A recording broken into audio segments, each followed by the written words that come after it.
Hi friends, నిన్ను నాలో దాచుకున్నానే అద్దమంటి అందాలో తగతిన్న తందాన ఇది మా ఇంట్లో 2 days నిలవ ఉన్న రైస్ వాటర్, రైసు అలాగే మజ్జిగ అండి.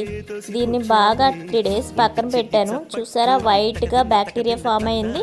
ఈ ఫంగస్ మొక్కలకి చాలా మంచిదండి. ఇది మంచి సంజీవనిలాగా, అమృతంలాగా పనిచేస్తుంది. ఇది మంచి ఫెర్టిలైజర్ మొక్కలకండి. మీరు ఇలాంటి గంజిని పడేస్తున్నారా? అయితే అస్సలు అలా చేయకండి, మొక్కలకి ఎంతో బాగా యూజ్ అవుతుంది.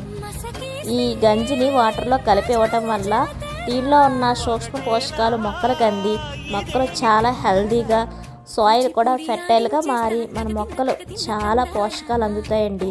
చూసారా మా మొక్కలు ఎంత హెల్దీగా ఉన్నాయో. అయితే ఈ టిప్ మీకు నచ్చిందా? అయితే మీరు కూడా ఈ విధంగా ట్రై చేయండి, మొక్కలు చాలా బాగా పెరుగుతాయి. Happy gardening. Thank you so much. Bye bye.